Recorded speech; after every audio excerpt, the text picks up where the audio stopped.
listening to Cooper Talk. Welcome to Cooper Talk. I'm your host, Steve Cooper, and remember, I'm only as hip as my guests.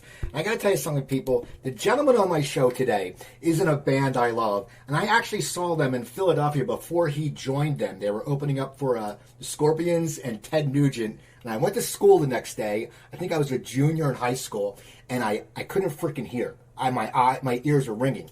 And he's just an amazing guitarist. He's, as I said, I love the band. He's a member of the Rock and Roll Hall of Fame. And he's like a real fitness buff, which I want to talk to him about. And my guest from Def Leppard is Phil Collen. How you doing, Phil? Great, Steve. How are you? I was flipping around. I always do my research. And I saw the 30-day fitness challenge you do. Tell me about that. Tell me, because that's, you don't think, and it makes sense. Because, you're the guy on the stage without a shirt, and, you don't want to see a flabby guy playing a guitar solo. How long have you been into fitness? Actually, I stopped drinking like 87. I stopped drinking. And after that, I found I had extra hours in the day.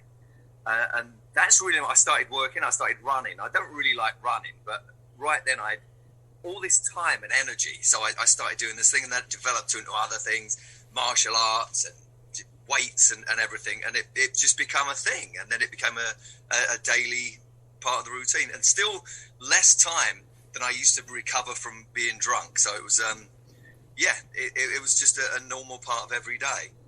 Now, why did you decide to stop drinking? I mean, a lot of the time, because, you were in a band of the 80s. I mean, I'm an 80s guy, the Def Leppard, Pour Some Sugar on Me, the Strippers, all that stuff. I was sober by that point, by the way, but yeah. What made you decide? Was there a one definitive moment, or was it a collection of moments? A collection of one definitive moment. It was me and Steve Clark, who was my best friend, and also the other guitar player in the band. We were drinking buddies, so we used to get hammered. And our first tour was Pyromania tour. We went from playing. Well, the first show of the tour was the Marquee Club in London, which is about 500 people, and within 9 months we played Jack Murphy Stadium, which is 55,000 people in San Diego, and that thing, we'd been working very hard, obviously, for years and years, but it still seemed very overnight. It was crazy, and MTV was just happening. So you'd get people just wreck it, like in the streets. You'd get mobbed. Not everywhere, only where they had cable TV. Funny enough, and we were in our early 20s, so there was all this stuff, and there's girls everywhere, and whatever. So it was crazy. So you're drinking and doing everything, and at the end of it, you go, wow, this is a little extreme. I'd wake up and not know where I was, and I started blacking out, and then I had a few moments. There was one time in Dublin, we were recording, and I woke up and I'd borrowed Joe's car. We didn't even know about any of this, and we'd bought Rolex watches, had an ear pierced, completely, someone had to fill us in on it, and I was like, oh my God, and started blacking out. This happens like, blind drunk and all that, and so that was the first one, and then I tried a few other, like, social drinking for a while, and that didn't really work for me, so I went cold turkey. My girlfriend at the time, Liz, it was her birthday. We were in Paris. I used to have a place in Paris. The next day we were going to India, and I said, okay, your birthday is the last drink I'm going to have, and that was it. That was it. So and then it was easier after that. After I did it cold turkey and didn't try and do little bits here and there, Well, it's weird, we talk about cold turkey. Me, I was in a hospital 8.5 years ago, and when I got out, I had a heart thing. I stopped smoking completely. And people were like, how'd you do it? And I said, because like you said, you know what? You're missing a lot. I mean, I'm sitting there going, I could die. And I'm like, it's a cigarette, which stinks, and my friend never told me it stinks, is something that, my life's not worth it, and that's that you made the choice. Now, was it hard though, because when you were on tour, because you are around it constantly? No, actually, when I made that decision, it was actually easy. When I was kind of flirting with the idea, and I go, I'll have a glass of wine. That didn't work. It would be like I'd be drinking Jack Daniels by the end of the week, or finish the bottle off. It wouldn't be just a glass of wine. I couldn't be trusted with it. I couldn't trust myself with it. So when I actually, the whole psychological thing that goes along with it, obviously, so you kind of weigh up the pros and the cons, and it's like, wow, this actually isn't that great. And what it does to me is kind of isn't a benefit at all. It's actually a detriment. So there was all these other things coming into it, and when everyone was drinking around me, I didn't even bother me. I didn't go, oh my God, I'd really like that, you know. Now, were you one of the drinkers that, when you drank, could perform on stage, or were you one? I know a lot of performers who wait till they're done. What was your pattern, or were you just going on stage hungover and you just sell it? Well, I think a lot of guys think they're doing great on stage, but they're actually not. They're like, you know, messing up. But I think and this is the God's honest truth, it sounds like a commercial or something, but when people pay all that money to go and see, so I'd be so pissed off if my idol went up there and was falling all over the place, and it was horrible. And because I've seen guys who I really respect, singers or guitar players or bands or whatever, and you feel really ripped off, let down, and all of that stuff. And I didn't want to be that guy as well. But when I'd made the decision, it actually become easier for me. You know, it's different for everyone, obviously. You know, and I didn't have to do AA or anything like that. I just was like, Now, when did you started playing guitar a little bit later in life, right? Yeah, 16, late, yeah. So when you were younger, though, you know, what were your musical influences? Who were you listening to when you were in those formative ages? And then why did you end up picking a guitar up? I'm from London, so you listen everything. It was the center of the universe. You know, it used to be the center of world civilization, all of that stuff. And everything would come through London. So you grew up, and the Who were just down the road, and the Stones. Not that I'd see them, but geographically they were really kind of close.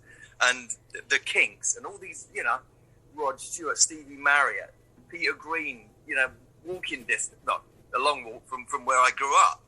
And so there was this deep heritage there that was just part of the thing. And then I was really into whatever was happening, like Motown. I loved Motown. During the 60s, there was a lot of immigrants come over from Jamaica, Pakistan, India, and stuff like that. So there was this real melting pot of cultural stuff, like reggae. You just hear it all the time. Really cool reggae, that blasting out big speakers and stuff. So I liked everything, and it kind of, that was really cool. And then my cousin got me into rock. I was like, I discovered David Bowie. But then he said, yeah, but check this out. And it was Zeppelin, Purple, Hendrix, Pink Floyd. And it was like, oh, this is great. But I liked everything. I like really cheesy pop music. I like the Bowie T-Rex thing. And I loved, Deep Purple. My first concert was Deep Purple. And that's why I started playing guitar. I was 14. Saw Richie Blackmore, front row. He's smashing this Strat up. He's playing this stuff. And I'm like, oh, my God, that's what I want to do. So that was it, really. So, and once again, 16 is sort of a later stage in life to start. When you were 16, when you got that first guitar, was your goal to become a rock and roll musician, or was it something that you were getting it to say, I want to see if I could actually get good at this thing? No, and ironically, I could kind of play straight away, which was kind of weird. I mean, I couldn't do the chords, but I could play these licks and stuff. They would just come. I'm like, well, it's just a matter of time. Let's get in a band. And you don't. I wasn't thinking long. What's going to happen down there. I actually thought that making it would probably be playing your local cinema. Which is about 1,500 people. And it's like, wow, that's it. And you never think on a global. Back then, I didn't think on a global kind of Japan, and you're going to be playing states and stadiums and all this stuff, festivals. You didn't really think that. I just thought, I saw Uriah Heep at the East Ham Granada, and supporting him was Peter Frampton before the Comes Alive. He was doing the Comes Alive set, and this is East Ham Granada, and it was about 1,500 people, and it was like, wow, this is making it. And obviously, that album, and Frampton went on to be, this thing, and years later, we actually toured with Uriah Heep. They opened for us in Def Leppard. And that was great because you'd swap stories, and it was like, oh my God, I used to love you guys. I still do, it was that. So it was I just didn't know what was happening. It kind of happened really fast. Now, your band Girl got a record contract. Yeah. Now, how did that happen? And how old were you when that happened? I was 21 when I joined that band. I was still had my day job. I was a dispatch rider in London. I'd done it for 3 years. It was a typesetting, like a print company. Obviously, you can do all this stuff on your phone now, but back then they used to have to do print proofs, and I have to whiz across London on a 250 Suzuki. You know, you're in snow, rain, ice, everything, and it was great. That was really cool. And I was in a band, and we finally got a record deal. And what had happened? We done a video. There was a gay porn studio in Muswell Hill, and they let us have this studio cheap. They had all the stuff set up for filming, and we're like, great, we can film the band. And then our singer Phil Lewis was going out with Britt Eklund, the actress, and this is really quite over the top for a band that's like never done a gig. You know, he was Pretty Boy. The whole band had this Pretty Boy thing, so it just attracted women, you know, and we got a deal, and then it just went from there. Really, it had a knock. But we'd never. I'd played gigs before, but the band had never done a show before. Now, explain how you ended up in Def Leppard, because as I said, I saw them. I still remember it was the Wango Tango tour, the album. After I saw Def Leppard, I rode my bike to the record store, which there used to be a thing called record stores, and you used to ride your bike and not tell your parents. Yeah. And I bought On Through the Night, the album, and that's when it turned me on to them, and I still remember that. And now, were you aware of Def Leppard, early Def Leppard, or when did you start becoming aware of them? Oh, straight off the bat, because when Girl started touring, we were playing all the same clubs and pubs. You know, England at that point in time, sure, actually everywhere, there was bars, clubs, and pubs, and you'd play, and there was this whole circuit, and there was post-punk music. Punk really opened it up for a lot of, you know, it was either these stadium or arena rock, theatre rock bands, but punk kind of opened it up, and it brought it really at street level, and all these pubs, so they were all open. And then there was a little insurgence of kind of rock bands, you know, post the punk period. So we'd all play the same places. So I'd see Def Leppard posters, and the Police, actually, they same deal. You know, they'd be playing the Rochester Castle in Dalston High Street, you know, Stoke Newington. And all of these things. And I'd become aware of Leppard, and then I heard them, and I thought, well, they're cool. They sound different to these other bands. They had a bit more kind of... the songs were more developed. There was some harmonies. There was something going on, you know. And then finally met the guys while I was on tour in Girl. They come to one of our shows, and we went to see them, and it was reciprocal. And I remember the first night I met Joe and Steve and that, you know, we went to a club after our Def Leppard show, and we jammed at a bar, and it was just late and drunk and everything, and Joe goes, "You want to sleep in the spare room?" And we're like, "Yeah, great." And that's really what started the friendship off, really. Now, how did they decide to have you join the band? Was it an audition process? Did you have a few guys, or did they say they knew you, they liked you, and they said, if you got the chops, you're in? Obviously we'd played together, so we'd done this a few times. We'd jam whenever we got the occasion, and I'd see them on stage. They were opening up for Ozzy Osbourne in the States, and Joe called me and said, "It's really not going great with Pete Willis, the other guitar player. There's this drinking thing, and it's spilling over onto this live stage, and it's really, could you learn 16 songs in 2 days?" I'm like, "Yeah, sure." And he phones back 4 days later, and he said, "We've smoothed out. It's actually okay." And I said, "All right, that's fine. But, you know, if you want me to help out, great." The next year, I get a phone call. Joe's like, "Oh, Pete's gone again. Do you want to come and help out on the album? We're doing this new album. Do you want to come and play like guitar solos?" And I went in and met Mutt Lang, who I'd already met before because I'd seen them on their last album. I met them on the High and Dry album, Mutt Lang. And he said, "Okay, play a solo of this song. Come back tomorrow, and here's a cassette and figure out." So I went in. Stage Fright was the first one, and I played the solo. It was like a one take, and they're like, "Whoa, this is great." And no one actually said, "Well, you're in the band." It's like, "Well, do you want to record some more?" I said, "Yeah, okay." Well, this one's called Photograph. So all the songs were written, and I'm playing all these solos, and then Mutt found out I could sing, so he had me sing all these backing vocals. And then I'm playing more solos, Rock to Your Drop, Falling, Rock of Ages, you know, and then adding stuff to it, guitars, and all the real fun stuff. All the heavy lifting had already been done. Songwriting and the grafting, you know, rhythm guitars had all been done. I just come like scrapes, lead guitar, all of that stuff. It was totally fun. We come out, the album gets released. It's all over American radio. We're still in England. We're playing like half-empty theatres where they'd close the top half and we're just playing underneath. And it's like, yeah, this is great and this is cool. Wow. We get to the States, we're opening up for Billy Squier, and it exploded.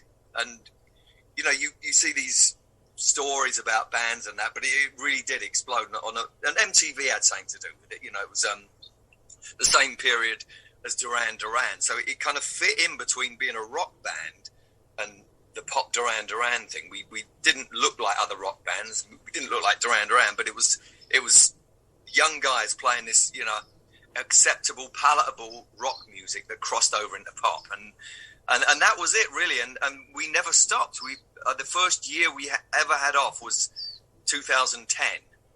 Other than that, from that point, 82, all the way up until that point, we were working all the time. Now, MTV, I just saw a documentary on MTV last night on A&E, and I remember we had MTV early, and I remember watching it. And, I try to explain to people how big MTV was breaking bands, and they noticed last night that London was already advanced in the videos because Top of the Pops and stuff like that. Right. I mean, when you said earlier, MTV, everyone noticed you. I mean, was it right away that after you guys got into circulation, people just flocked to you? I mean, and how do you handle that as a young guy who, even though you said it's not overnight, it was still pretty quick? Yeah. MTV was a virgin as well. It was new. So and it was really creative. We've got to remember MTV made reality TV. That was the first reality TV show, Road Rules or whatever that was, and that kind of had a knock-on effect to everything else. American Idol, what you name your thing. So it was pretty cool and hip. It had a thing, and it was still growing. In a lot of towns, they didn't actually have cable. You could only get it on cable. It was just music.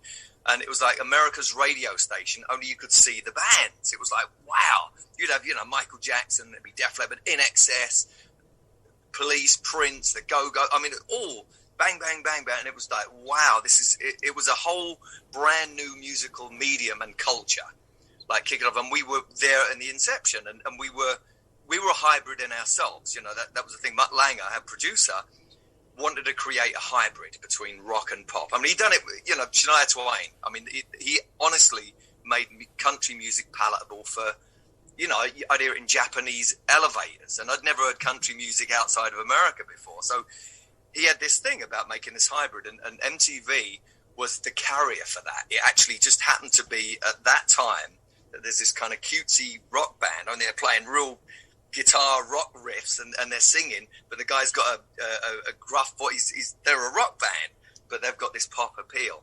And just looking back on it, at the time I didn't even realize we just naturally done our thing. But it did explode, and it was so exciting.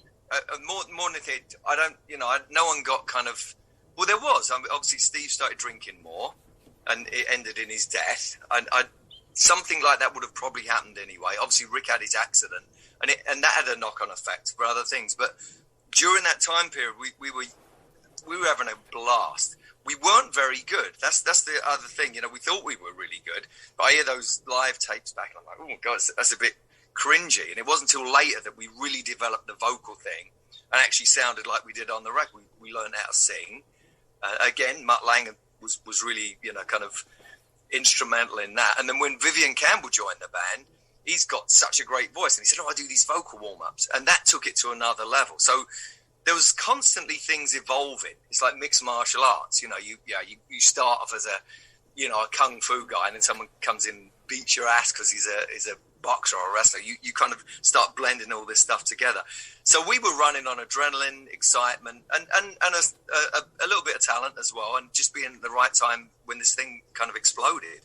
Now, as you're blowing up in the U.S., how is your popularity in London? Because, it's weird. Sometimes bands, that always happens to Canadian bands. I don't know if you've ever noticed that. Like, Canadian bands blow up in Canada, but they never translate to America. Right. Of course, you guys became world famous international, big band. But in the beginning, how was London accepting you, or all of England? They sold out, man. These guys are sellouts.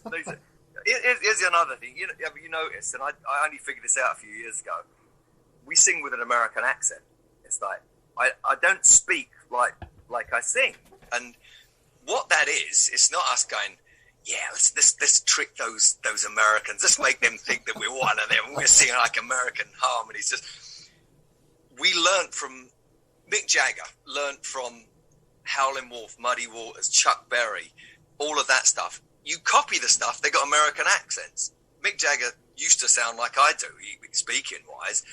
He wouldn't say dance, little sister, dance. He'd go dance like I do. I say, it's a glass of water, But you learn this stuff, you pick this stuff up. And me, like years of Stevie Wonder, Aretha Franklin, even Mick Jagger, who sung with an American accent, after a while, you're singing like that. So we didn't really sell out. We're just doing that thing. We're fans of this particular medium of music, and that's what we aspire to be. So, but anyway, in England, they thought we'd sold out, and grumpy. They're like a good old moan, the English. They complain about the weather and everything. So they get a good old complain about us.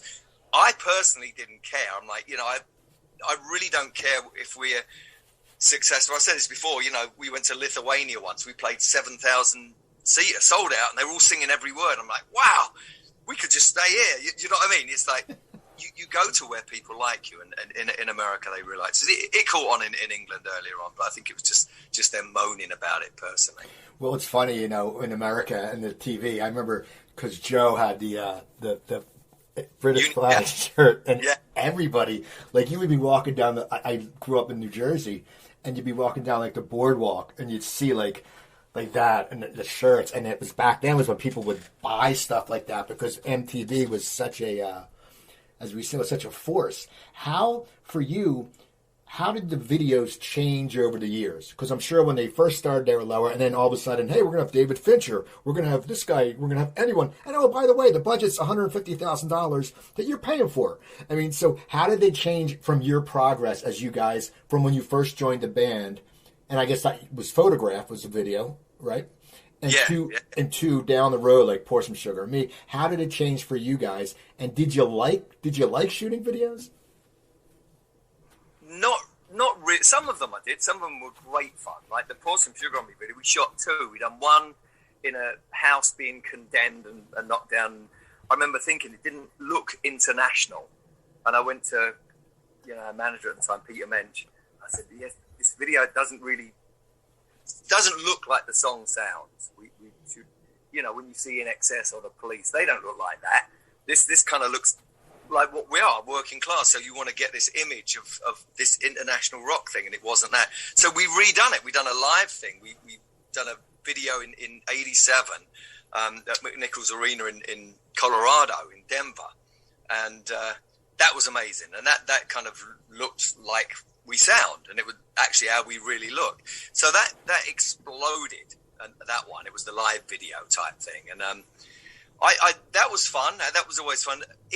It changed because it was kind of innocent earlier on. I know the label was trying to sell records and units and whatever, and this is an added thing.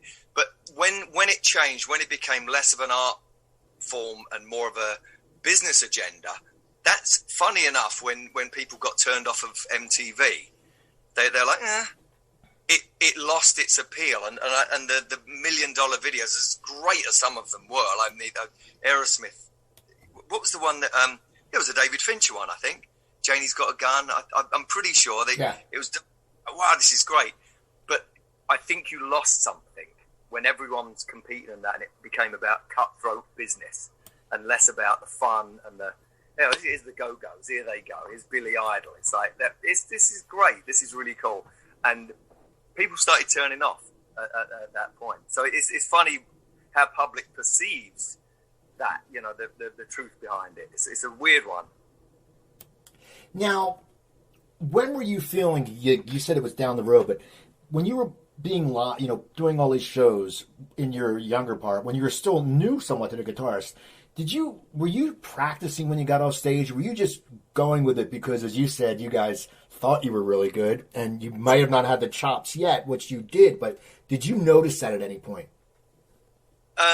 Yes and no. Like when we'd record the albums, that was hard. Mutt Lange would get you to play this stuff that you wasn't actually capable of. You'd have to learn it and practice it. Same with the singing. It's like, I can't sing that. He said, yeah, you can. It'd really be encouraging. And you'd come out with it, and there's levels of it. I'm below a level. I'm actually recording something over the last few days. I'm like, man, I can't play this because normally I'm playing a lot more. So you're more with it. There's an acceptable line, if you like, that you're supposed to kind of be there or thereabouts, and sometimes it really disappears quickly. I've done this G3 tour 2 years ago with Joe Satriani, John Petrucci. The level of musicianship was so... I was practicing. I mean, my fingers were bleeding. They were raw. Just because every day I'd have to go on stage with these guys and we'd jam, and it was really inspiring. It was amazing. But it really upped my game. But to stay at a level that's kind of anywhere like that, you have to maintain it. Or if you take a little bit of time off, you've got to come back, full on. And that... With Def Leppard, there's always a line. The singing is such an important part. And we have to practice. We warm up every single day, and we're not at the moment because we're at home. But on tour, we actually do, and there's a level of exceptional level that you have to maintain.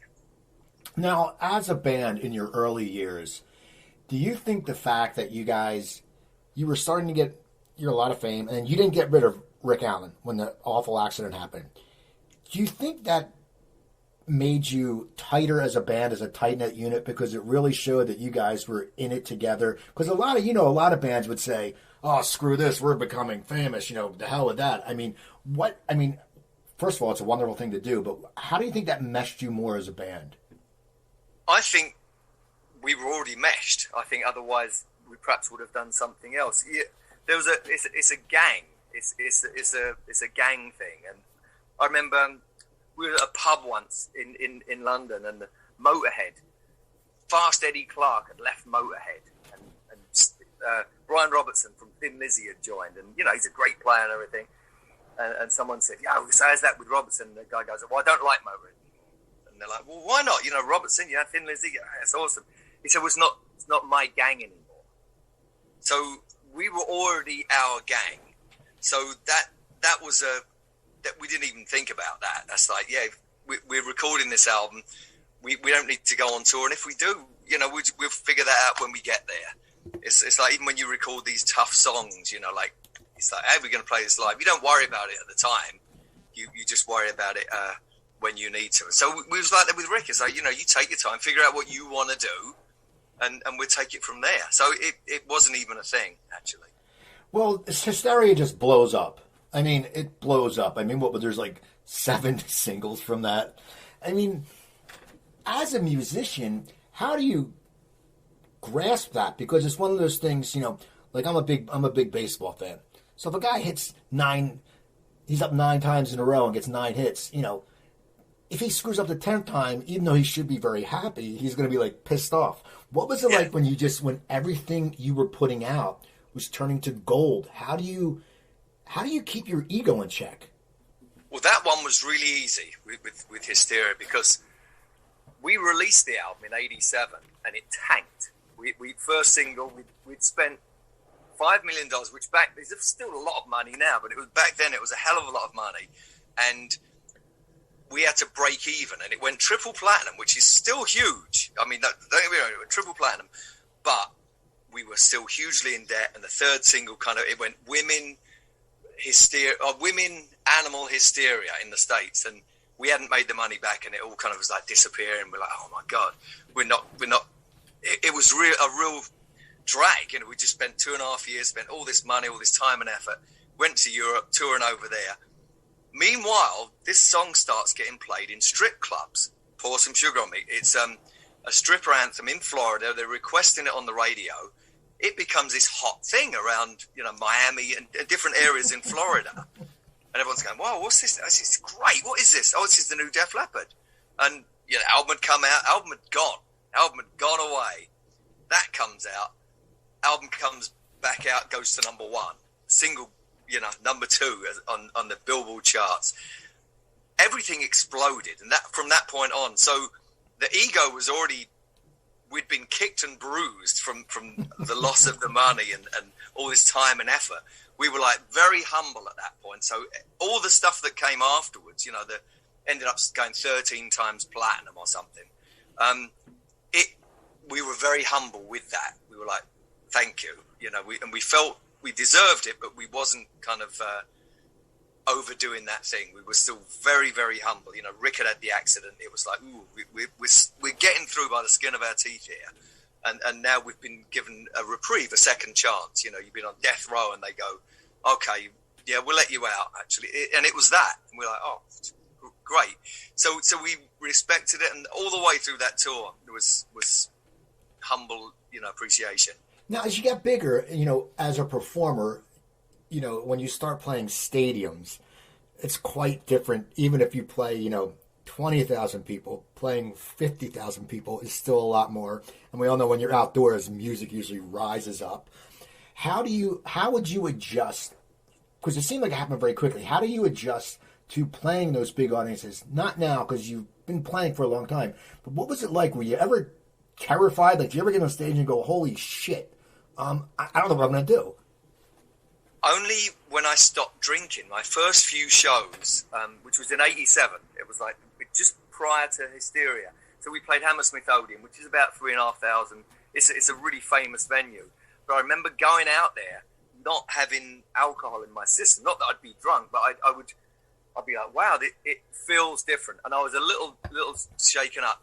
I got over that. Obviously, you go on tour, and it's like the album tour, got successful and everything, and it was a different thing. But I think I have an avatar. I think that the on-stage persona is very different to me, and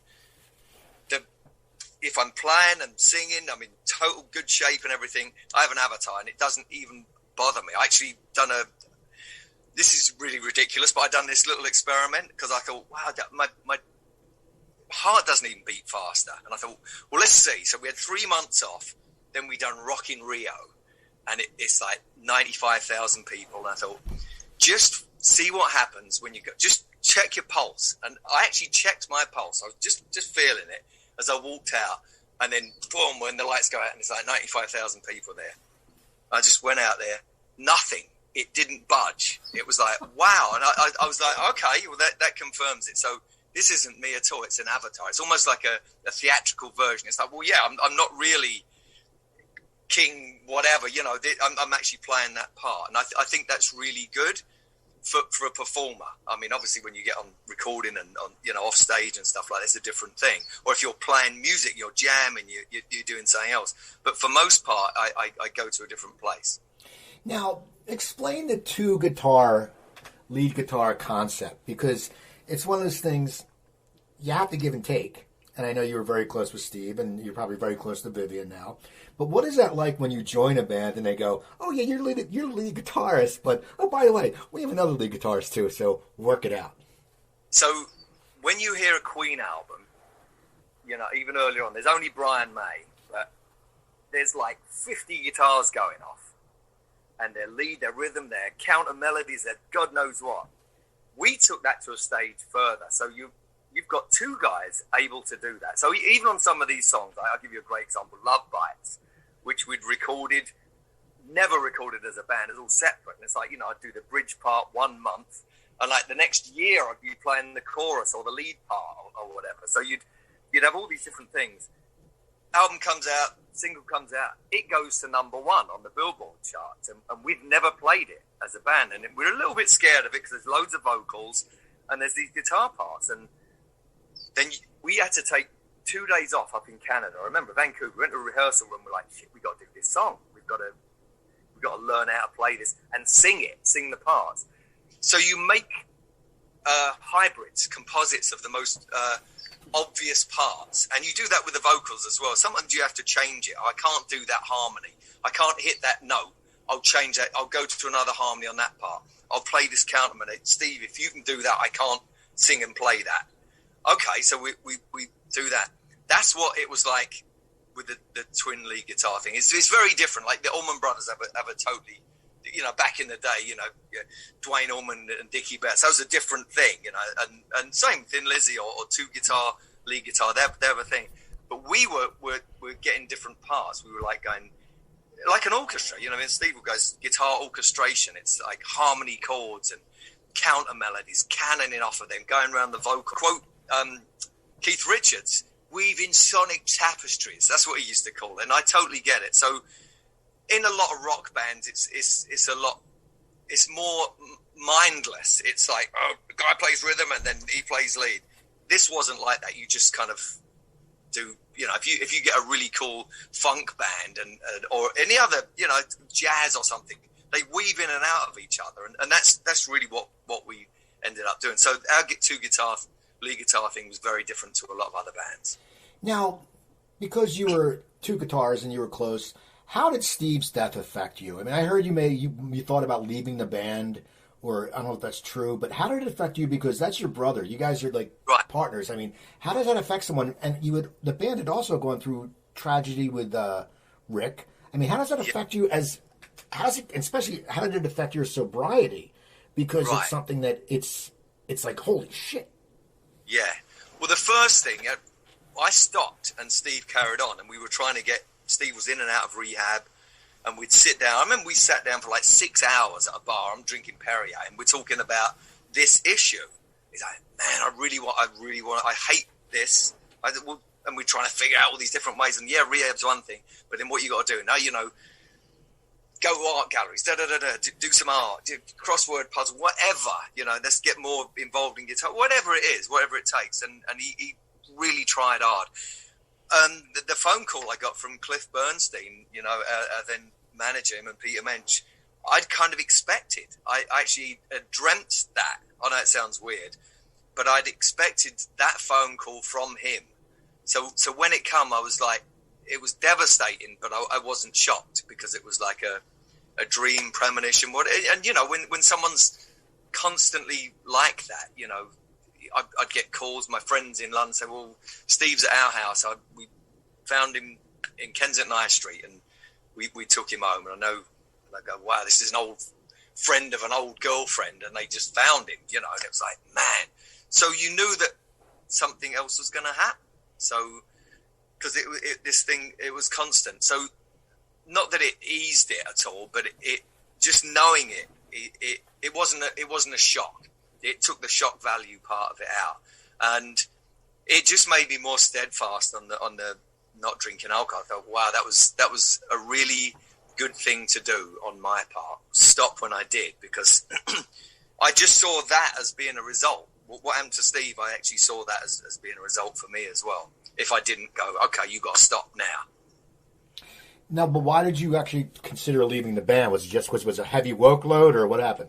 No, it was that gang thing again. It's like, well, the gang's gone, a family member's gone. How do you still carry on like that?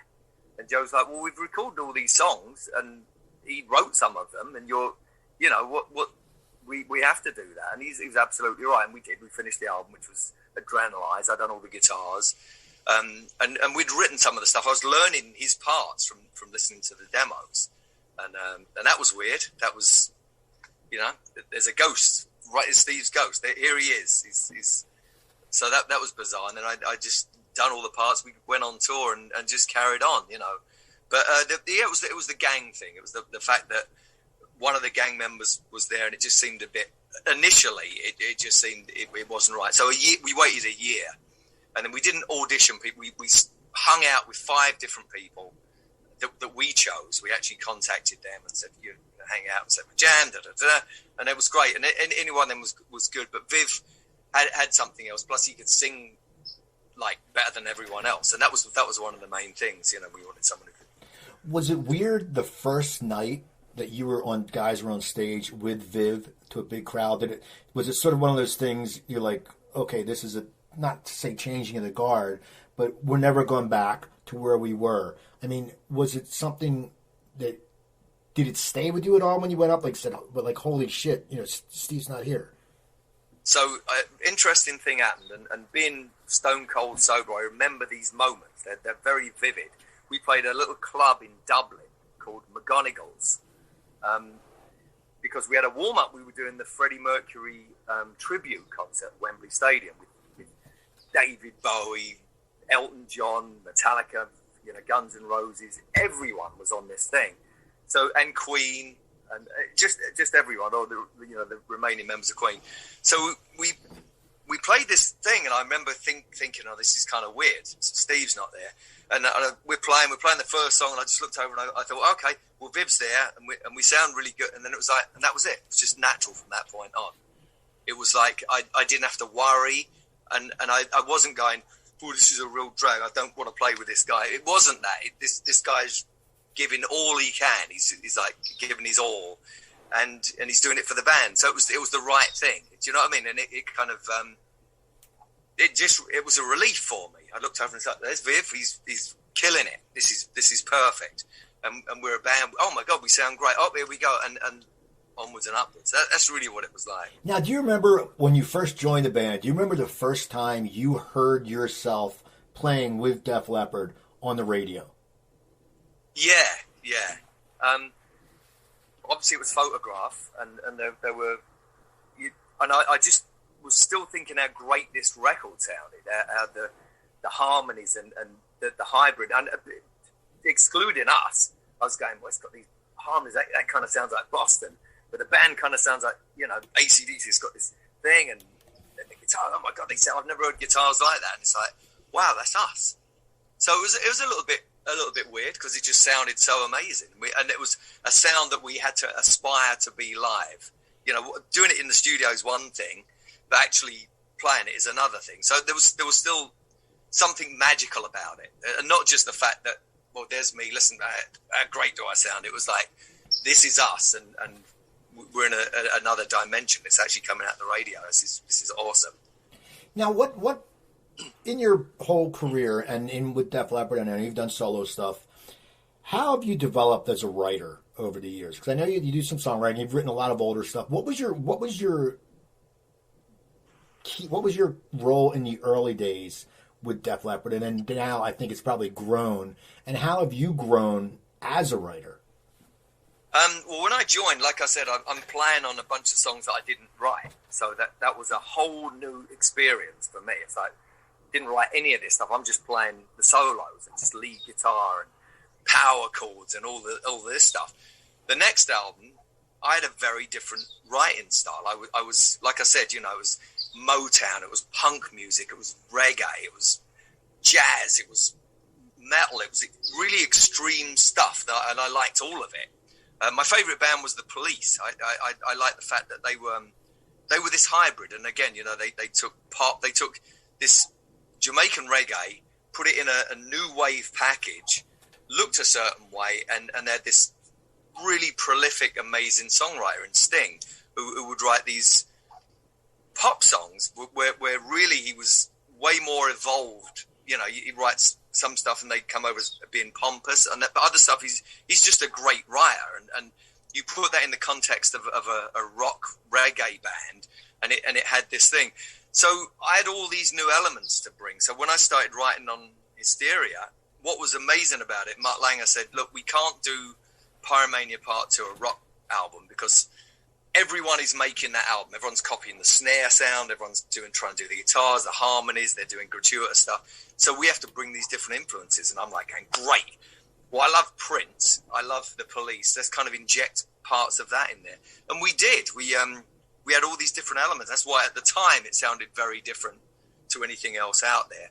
And from that point on, I just kind of developed. I still, you know, we signed with Sony Publishing, and Brian Monaco is this guy who is the president there, and he's very inspiring, and he's been really great at just actually getting me to write more, and so that really fits in wonderfully with what I'm doing, because it actually improves. I've been writing with some other guys and everything, and it just improves the thing, you know, especially if you're there's a humble approach to it. You're like, you're trying to learn what's coming in. You kind of ingest everything. So that and the way that, you know, the band's been working, you know, again, Mike Kobayashi, our manager's like kind of got us doing all these different things. And since we got in the Rock and Roll Hall of Fame and everything, it kind of exploded a little bit from then. So everything, you know, it's you just improve all the time. And I'm aware of it. I'm actually aware of that growth, if you like. What's it like when you find out you're going into the Rock and Roll Hall of Fame?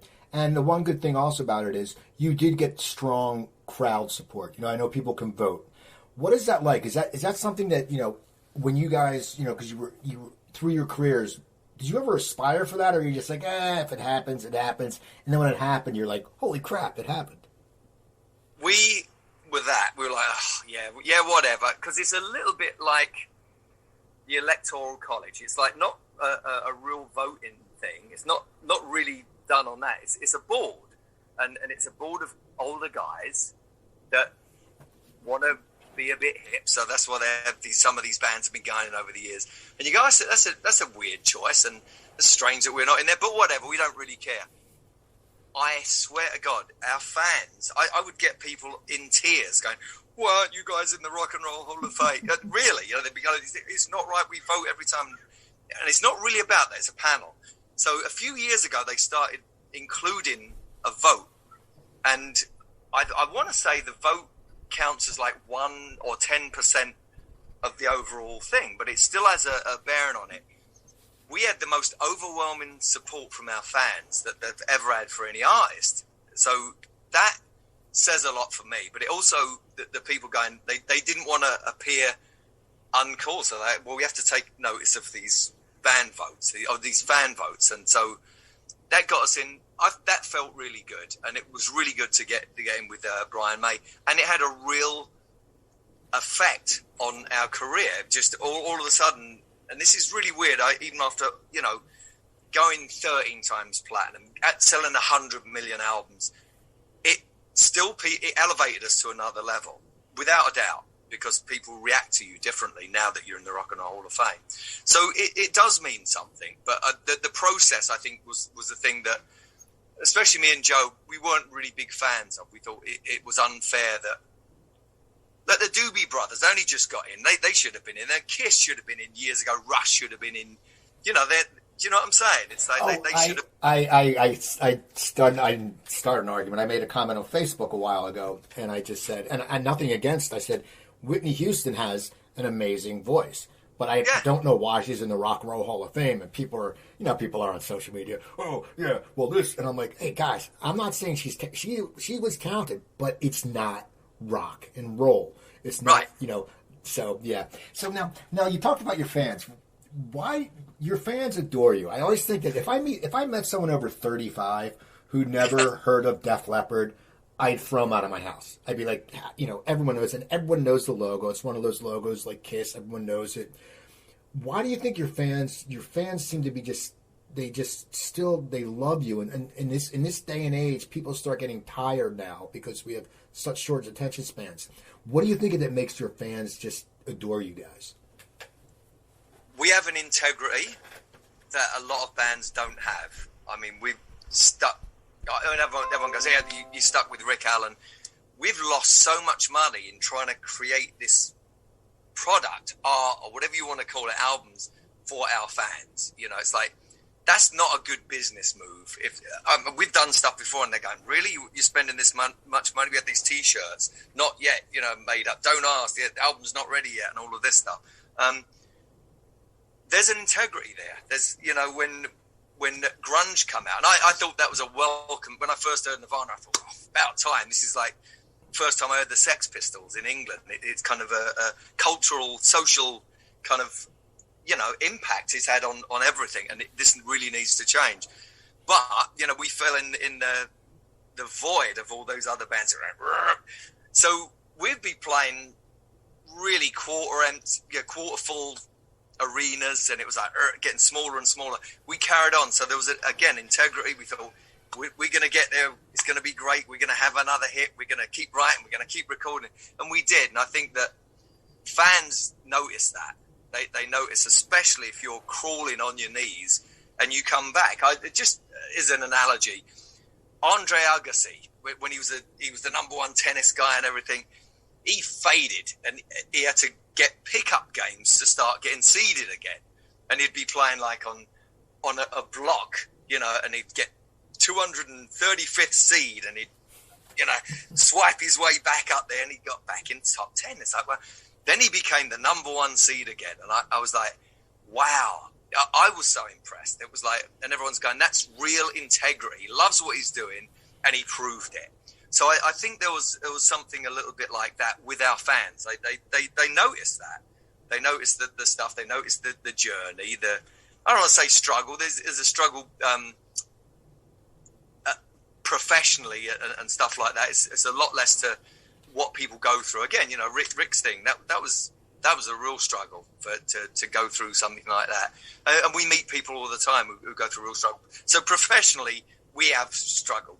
We've gone through these things, and as a band, people, they appreciate that, and hence our fans are crazy loyal.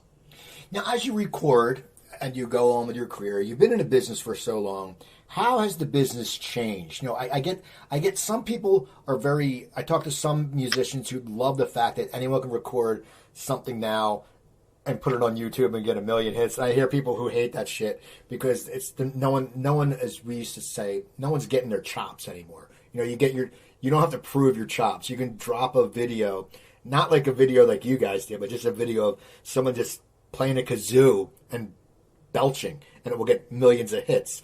How has the industry changed for you? And are you still glad to be part of it?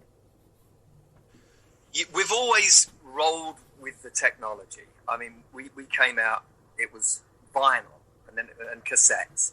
When we were recording Hysteria, Mutt Lang said, well, we got this album 63 minutes. And everyone's going, well, we can't, it's going to cost so much, put it on vinyl. He said, well, I don't think we should worry. I think this CD thing's going to catch on. And everyone's like, oh, really? I don't know about this. And it exploded. And he was right. And we had 63 minutes. And people bought it on different formats, which actually helped with the sales. You'd have vinyl, cassette, and CD sales. So you roll with the technology. We used to record on 2-inch analog tape, which was so exciting. Like going into a recording studio was so exciting. It was so time consuming. It was so expensive. And as great as it was, there's part of me that goes, I love the fact that I can sing something on my phone, come back and record it straight into my Mac, and it sounds as good as something I did in the studio, only I haven't got to set up my gear, get a producer, get an engineer. I can just do it myself. And we've been writing a lot of songs like that. And I've been doing that for years with that kind of setup. I plug a different guitar in, and you do that. So, and you can go, okay, I kind of wanted this kind of African drum rhythm going off as a loop, and I can just pull the loop up and just play along to it, and it's like, it's magic. It's black magic what's happening with this technology. So I applaud that. I love that. And like I said, I really appreciated all the stuff. I love coming from the fact that we did work in studios, and we had these stories that were, like old Queen stories when they'd be recording and the tapes would go thin because you've gone through it so many times and you got to get this performance or it's not going to work. There's such a romantic thing about that era, and I'm so glad to be part of it. I went to the Motown house in Detroit, and Berry Gordy's place. Magical. You actually walk in there and the sound of it, you just talk and you go like that and you go, wow, this is magical. And I'm glad to be part of that, but I love where it's gone. And I think that just because a lot of people try and get a shortcut, they don't want to put that hard work in. And I think that with every technology, you still got to put more in other areas. Our vocal thing, we really have to rehearse. We have to warm up every day. We do half hour to an hour before we go on stage. Otherwise, you can't not hit that stuff, or your voice will start going by the end of the week. And then you're playing catch up. So all of these things are really important. And I think a lot of people do use it as an excuse because they're not prepared to put that work in. So that's what I get from a lot of people. They go, oh, yeah, you just put it on TikTok and you're good to go.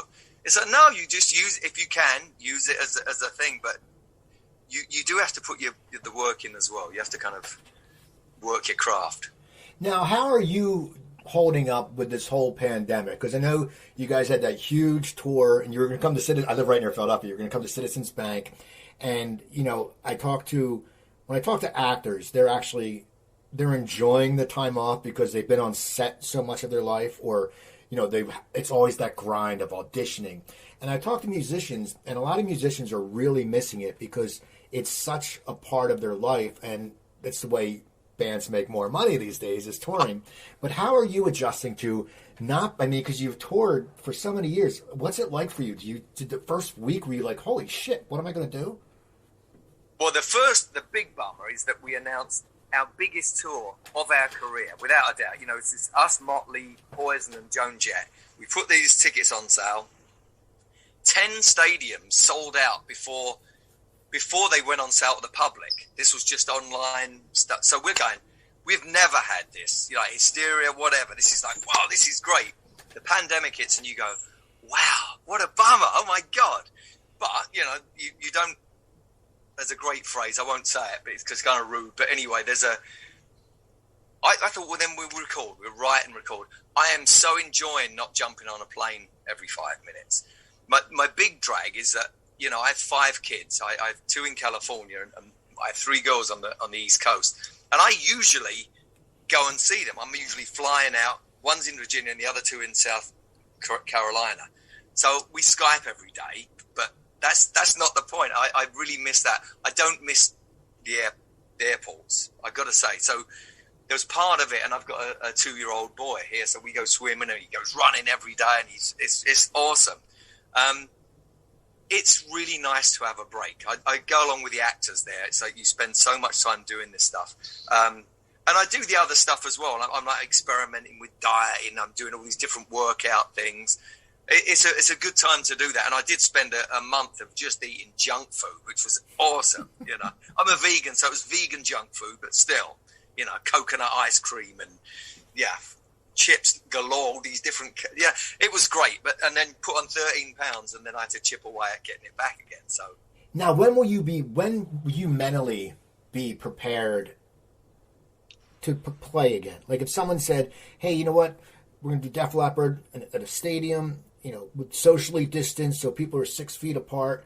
When will you feel safe? And do you think it's a responsibility that if you go perform, you don't want your fans to get sick? I mean, how does the artist think about that? So you look at other countries, you look at the infection rate. That's what I do. And I look at it in other countries. And like New Zealand is amazing, obviously, what they did there. Ireland. I know these are 2 islands. They're smaller places and they can contain it. But I got a friend, his business partner actually went out to the pandemic and worked in this. It wasn't a factory, but it was a shop floor. They didn't close down, but everyone wore masks. So everyone said, okay, so that we can get this licked, unbeaten, let's do this. You can't come into work if you haven't got a mask. So they all did. No one caught COVID. And they had it was going, they locked it down, but this place didn't lock down. They carried on during the pandemic. In other countries, they've got it going forward. I was saying about South Korea, how they took it a lot seriously, and they were able to get going again. And as they did in New Zealand, they had, I think they had a rugby thing. They had a stadium just a little while ago in New Zealand, and I've got some friends in Canada and other places. And I'm kind of jealous when I talk to them. They're like, oh yeah, we was in Paris last week. I'm like, wow, really? It's like that. So they take it. So it just really depends on that. So I'm good to go. So whenever. So you feel confident, not worrying about getting sick? You just feel that we're to the point now, or a lot of people are saying they're going to wait for a vaccine before they go to a show. I miss concerts. I go to concerts all the time, and it sucks. Yeah. And a lot of us are going, that's the one thing we miss. I can watch sports without an audience. That's okay. I'm actually enjoying it. And but a concert is something you miss. I mean, you probably won't be subject to getting ill because you're on stage, you're away from people, and it won't be that bad. No, I think it has to be a general thing. Everyone has to be in this together, I think. So it's, I think it's going to be different in different countries. I really do. I think that there's going to some European countries are going to be able to open up soon. Now, obviously, like I said, the New Zealand thing, they were up and running already. It just seemed it's contained. It's increments as well. It's like vaccines one thing, a safe vaccine something else. Then there's preconditioning conditions and all of those things. You got to play everything into play, And look what happened with the last pandemic, 100 years ago.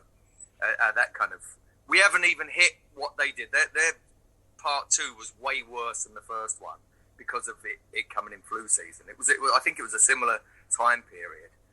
And I have a few more questions to get you out of here. First of all, when did you start not wearing a shirt on stage? Because that's like a trademark. Everyone knows Phil Collen without the shirt. And what made you decide to do that? I shave now, but I used to have really like monkey hair on my chest, and it was kind of gross, and it'd get all sweaty and funky, and so if I wore a shirt, it would stick to me. And this is in the 80s, I think, even on Hysteria tour, actually even Pyromania tour, my first tour, I actually wouldn't wear a shirt or very rarely. So that just become a thing. And then later on, when I started getting into shape, like getting into real shape, it was like, well, this kind of looks cool. I kind of look like, again, like the avatar that they send out on stage on my behalf. I kind of look like that. And so that was kind of cool because it gives you confidence. Is it sort of harder to play guitar when you show some pictures when you bulk up? You had mentioned you bulk up on tour. Does that make it a little harder for you to jam when you have a little bit of extra muscle? Because it's just the whole motion, I think, would change. No, it's the same thing. I think there's a confidence thing, and there's performers and there's musicians. I'm always saying there's a huge difference between an artist and a musician. You can be an artist who's a musician, but that doesn't always work the other way around. And a performer's something else as well. You have some people who just perform, and there's a visual image thing that goes along with that. So you've got the artist, you've got a performer, and you've got a musician. And you can have all three, but they don't always go together. Like you said that a lot of musicians that you said they're missing touring. I miss touring, but because I'm an artist, I consider myself an artist. I can actually go in there and get my fix, get my kind of blow my skirt by writing songs and perform that, doing that way. Obviously, the performance part of it. I do miss that, but that's something, again, I have to get in shape for that. I have to go, okay, if I'm going to be this performer and work on that avatar, I kind of have to put in this other work beforehand. So it all connects and it all kind of blends in together once you get out on tour, for me anyway. But I like being off because I'm actually still kind of exercising that thing. I'm still getting my kicks off of doing recording and writing as well. So I'm all okay. I'm actually not kind of jonesing so bad that I have to get out and perform.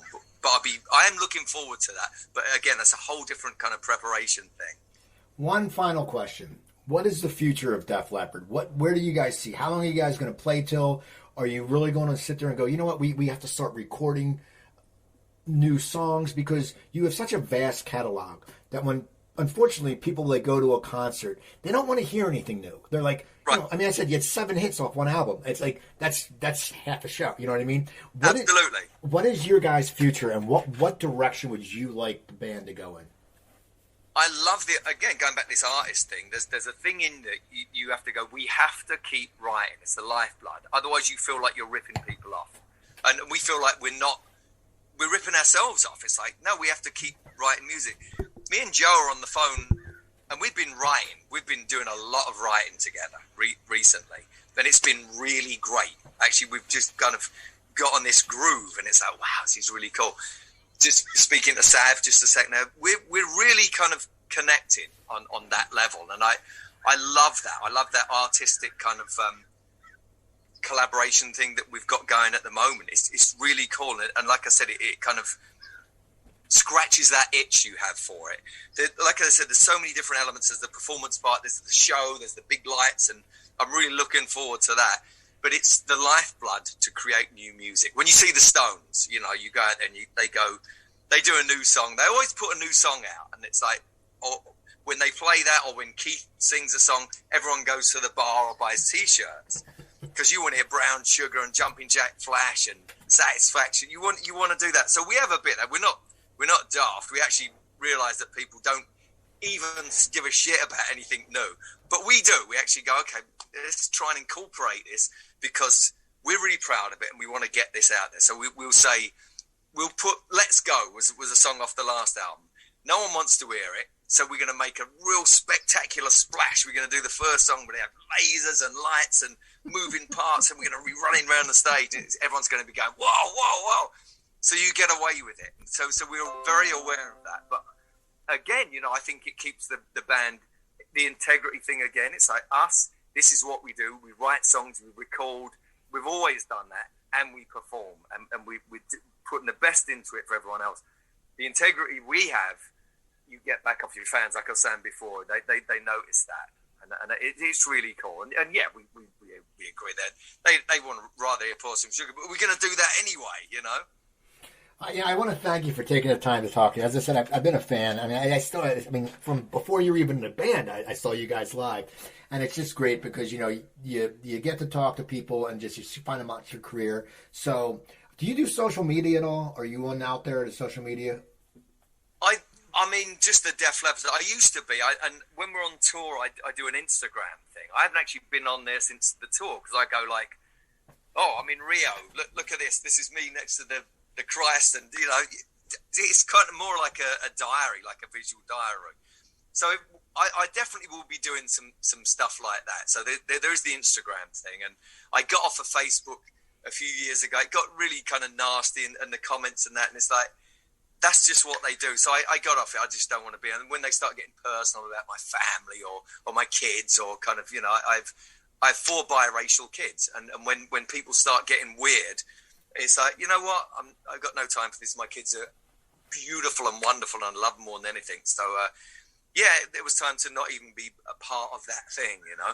Well, cool. Well, people, go check out Def Leppard. If you haven't heard of Def Leppard, I don't know why you're listening to my show, because I think everyone I know has heard of Def Leppard. Follow me on Twitter. I'm at Cooper Talk. My website is coopertalk.net. You can find over 800 episodes. Email me, coopertalk.net. And Instagram, CooperTalk1. So remember, I'm Steve Cooper. I'm only as hip as my guests. Don't forget, drink your water, eat your vegetables, take your vitamins, and I'll talk to you guys next time. That was